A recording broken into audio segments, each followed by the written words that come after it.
The Inter-Korean Summit and the North Korea-US Summit created a peaceful mood the entire world experienced, and it was all made possible by one particular event. It all began with a Candlelight Revolution of 17 million Koreans, an unprecedented series of voluntary rallies led by ordinary citizens. October 2016, the nationwide candlelight rallies began as a small spark, but spread like wildfire, heating up the bitter cold winter with a cumulative attendance of 16,852,000 people.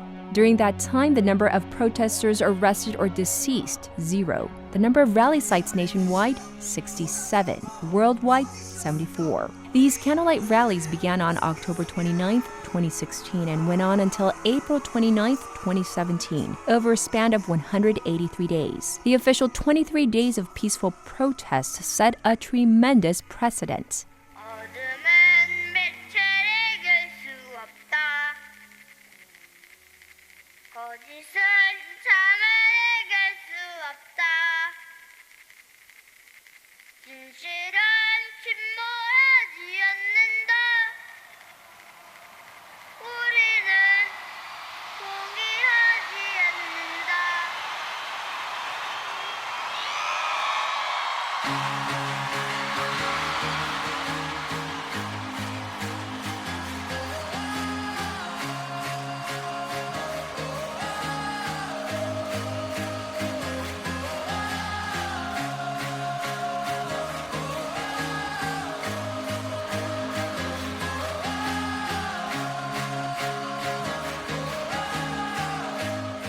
I don't know.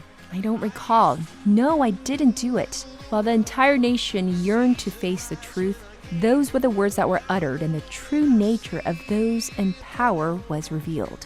They reigned by monopolizing power and protected their reputations, all the while spouting lies and deceit. When the public realized all of this, fury, misery, and frustration boiled over. Nonetheless, we never forgot our rights as citizens. The Korean people, who had been divided by ideology, regionalism, and generation, took to the streets with candles as a symbol of a united heart, a united purpose.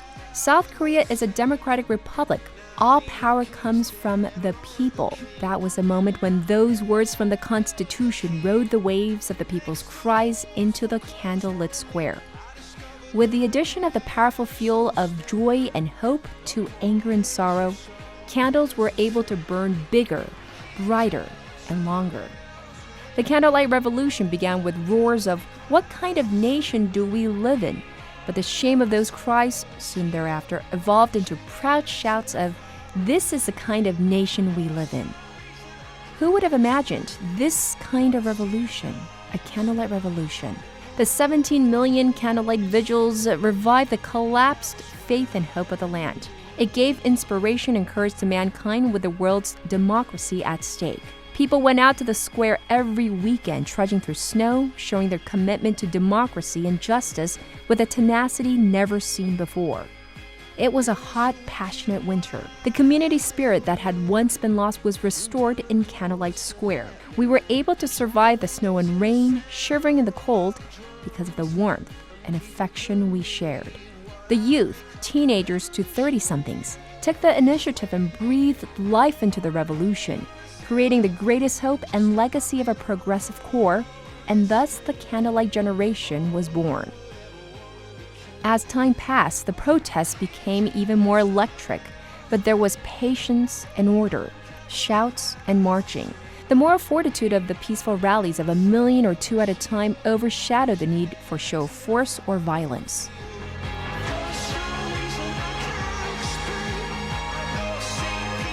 The magnificent and beautiful Candlelight Revolution, a rarity in the history of the world, was introduced to humankind in the 21st century and elevated the national prestige that had fallen to the wayside.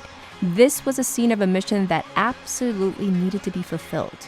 People around the world admired the democratic maturity of South Korean citizens and likewise wanted to learn how to express the people's will from a young democracy. In light of all of this, the Frederick Ebert Foundation selected the Koreans who participated in the candlelight demonstrations as the recipients of the FES Human Rights Award in 2017. This marked the first time that a nation's people were selected as winners since the Human Rights Award was established in 1994. The Ebert Foundation reasoned that the the peaceful exercise of democratic participation, and in particular, the long period of peaceful assembly are the essential components of democracy. Through this process, the Candlelight Revolution became a shining example for human rights, not only in South Korea, but also for the rest of the world.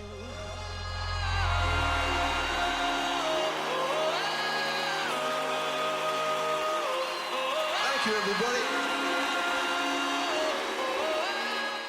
We use light to write this chapter in history together. Darkness cannot overcome light. We won't stop here. Moving forward, it's time to make sure the fury and sorrow we felt isn't repeated again.